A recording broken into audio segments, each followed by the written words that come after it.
ಇನ್ನು ಮುಂದೆ ನಿಮ್ಮ ನೆಚ್ಚಿನ ಧಾರಾವಾಹಿಗಳ ಫುಲ್ ಎಪಿಸೋಡ್ಗಳು ಸನ್ ನೆಕ್ಸ್ಟ್ ಆಪ್ನಲ್ಲಿ ಮಾತ್ರ. ದೀಪಾವಳಿ ಹಬ್ಬದ ದಿವಸ ಸಿಕ್ಕಿದ್ದು.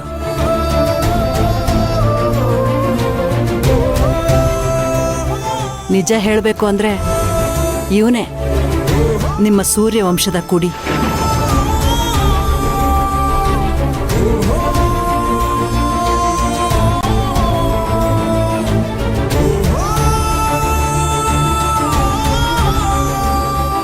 ಯಾರನ್ನ ನೀವು ಇಷ್ಟು ದಿನ ಸೂರ್ಯ ಅಂತ ಕರೀತಿದ್ರೋ ಇವನೇ ನಿಜವಾದ ಸೂರ್ಯ. ನಿಮ್ಮ ತಾತನ ಅಸಲಿ ಮೊಮ್ಮಗ. ಅಮ್ಮ ಏನ್ ಹೇಳ್ತಿದ್ದೀರಾ?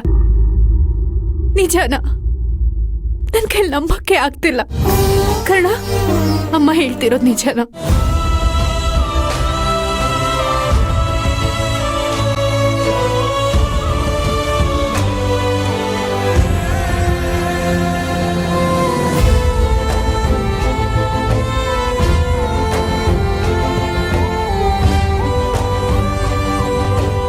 ನಾನಾಗ ಚಿತ್ರದುರ್ಗದಲ್ಲಿ ನರ್ಸ್ ಆಗಿದ್ದೆ. Doctor doctor emergency case. ನಾವು ಶಬರಿಮಲೆಗೆ ಹೋಗ್ತಿದ್ವಿ. ಆಗ ಇದ್ದಕ್ಕಿದ್ದಾಗೆ ಆ ಹುಡುಗ ಓಡ್ ಬಂದು ನಮ್ಮ ಗಾಡಿಗೆ ಅಡ್ಡ ಬಂದ್ಬಿಟ್ಟ.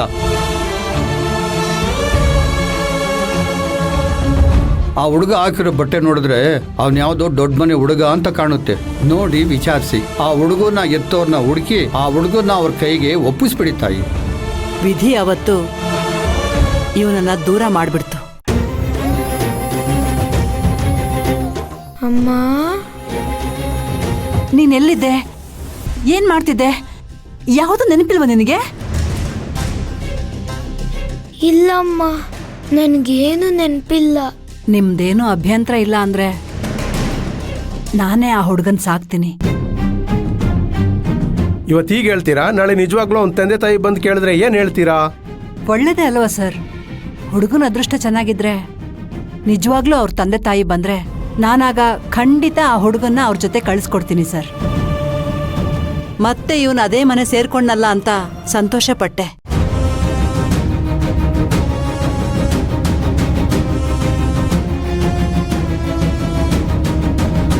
ಆದ್ರೆ ಮತ್ತೆ ಅದೇ ವಿಧಿ ತನ್ನವರಿಂದ ದೂರ ಮಾಡಿಬಿಟ್ಟಿದೆ.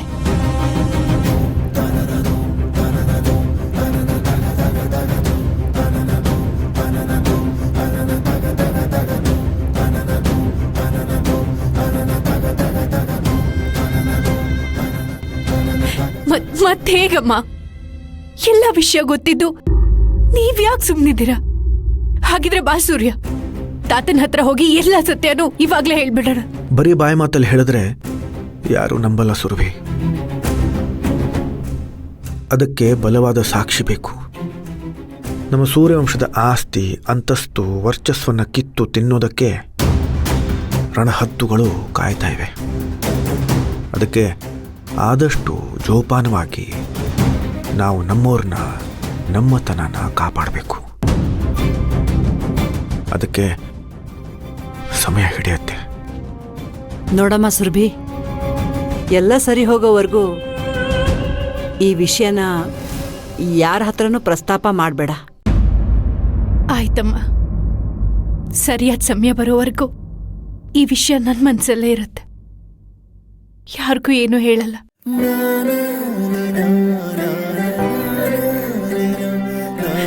ಆದ್ರೆ ನಂಗಿವತ್ತು ಎಷ್ಟು ಖುಷಿ ಆಗ್ತಿದೆ ಅಂತ ನನ್ನ ಕೈ ಹೇಳೋದಕ್ಕಾಗ್ತಿಲ್ಲ. ನನ್ನ ಸೂರ್ಯ, ಚಿಕ್ಕ ವಯಸ್ಸಿಂದ ನಾನು ಇಷ್ಟಪಟ್ಟ ಸೂರ್ಯ ಇವತ್ ನನ್ನ ಕಣ್ಣೆದುರಿಗೆ ಇದ್ದಾನೆ. ಅವನೇ ನನ್ನ ಜೀವನದಲ್ಲೂ ಬಂದಿದ್ದಾನೆ.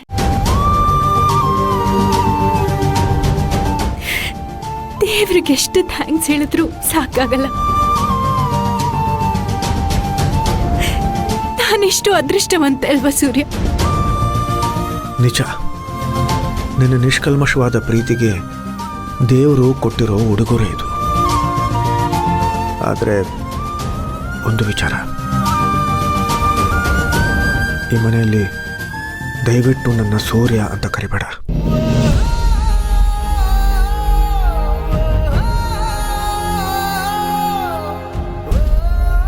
ನನ್ನ ಯಾವತ್ತಿದ್ರೂ ಭಾಗ್ಯವನ ಮಗ ಕರುಣಾನೇ. ನಾನು ಅಷ್ಟೇ ಭಾಗ್ಯಮ್ಮನ ಸೊಸೆ.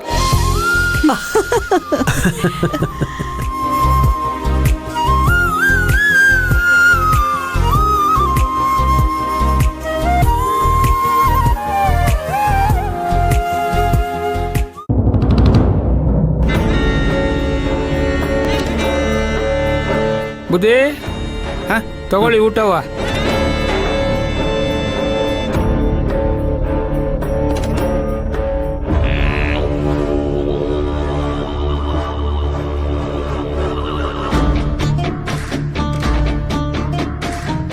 ಏ ರಂಗಜ್ಜ, ನನಗೆ ಬೆಂಡೆಕಾಯಿ ಹಿಡಿಸಲ್ಲ ಅಂತ ಗೊತ್ತಲ್ವಾ?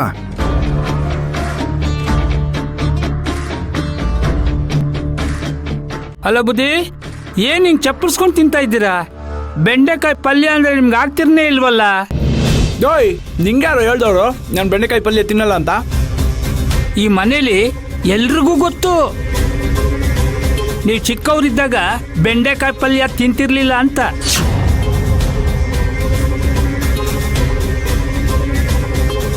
ನಿಮ್ಗೆ ಬೆಂಡೆಕಾಯಿ ಪಲ್ಯ ಅಂದ್ರೆ ಅಲರ್ಜಿ ಆಗಿತ್ತು. ನಿಜ ಹೇಳಿ, ಯಾರು ನೀವು? ನಾನೇ ಕಣೋ, ಸೂರ್ಯವರ್ಧನ್. ಸುಳ್ಳು. ಯೋ ರಂಗಜ್ಜ, ಒಂದು ಬೆಂಡೆಕಾಯಿ ಪಲ್ಯ ತಿನ್ನೋದ್ರಿಂದ ನಾನು ಡಮ್ಮಿ ಆಗ್ಬಿಡ್ತೀನಾ? ನಾನು ಮನೆ ಬಿಟ್ಟು ಹೋಗಿ 20 ವರ್ಷ ಆಯಿತು. ನಾನು ಬೆಳೆದಿದ್ದೆಲ್ಲ ಅನಾಥಾಶ್ರಮದಲ್ಲಿ. ಅಲ್ಲಿ ಏನು ಹಾಕ್ತಾರೋ ಅದನ್ನು ತಿನ್ನಬೇಕು, ಇಲ್ಲ ಹಸ್ಕೊಂಡು ಮಲಗಬೇಕು.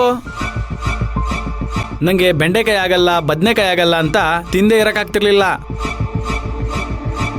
ಪಾಲಿಗೆ ಬಂದಿದ್ದ ಪಂಚಾಮೃತ ಅಂತ ಕಣ್ಣಿಗೆ ಹೊತ್ಕೊಂಡು ಶಿವ ಅಂತ ತಿಂತಾ ಇರಬೇಕಿತ್ತು. ಇವನು ಭಾರಿ ಕಿಲ್ಲಾಡಿ ಇದ್ದಾನೆ. ಬೆಂಡೆಕಾಯಲ್ಲಿ ಹಿಡ್ದಾಕ್ಬಿಡೋಣ ಅಂದ್ರೆ ಇವನು ಬುರುಡೆ ಬಿಟ್ಟು ತುಪ್ಪಿಸ್ಕೊಂತವನಲ್ಲ. ಈ ತಾತ ನಾನು ತಿಳ್ಕೊಂಡಂಗೆ ಡಮ್ಮಿ ಪೀಸಲ್ಲ, ಚುರುಕಾಗಿದ್ದಾನೆ. ಇವನ ಹತ್ರ ಸ್ವಲ್ಪ ಹುಷಾರಾಗಿರ್ಬೇಕು. ಏನು ಯೋಚನೆ ಮಾಡ್ತಿದ್ದೀರಿ ಬುದ್ಧಿ? ಪರವಾಗಿಲ್ಲ ರಂಗಜ್ಜ, ನೀನೆಲ್ಲ ಜ್ಞಾಪಕ ಇಟ್ಕೊಂಡಿದ್ಯಾ. ನಾನು ನಿನ್ನ ಟೆಸ್ಟ್ ಮಾಡ್ತಾ ಇದ್ದೆ ಅಷ್ಟೇ. ಶಬಾಷ್ ಶಬಾಷ್.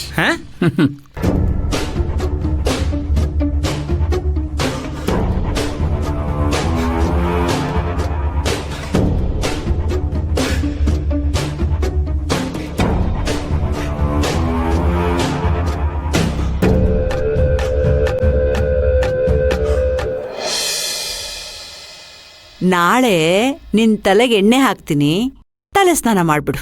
ಸರಿ ಅಮ್ಮ. ಆಹಾಹಾಹಾಹಾ, ಚೆನ್ನಾಗಿದೆ ಭಾಗ್ಯಕ್ಕ. ಯಾವತ್ತು ಸಂಜೆ ಟೈಮ್ ಹೂ ತಗೊಂಡ್ ಬಾ ಅಂತ ಹೇಳ್ದಿರೋರು ಇದಕ್ಕಿದ್ದಂಗೆ ಇವತ್ತೇನಪ್ಪ ಹೂ ತಗೊಂಡ್ ಬಾ ಅಂತ ಹೇಳ್ತಿದಾರಲ್ಲ ಅಂತ ಅನ್ಕೊಂಡೆ.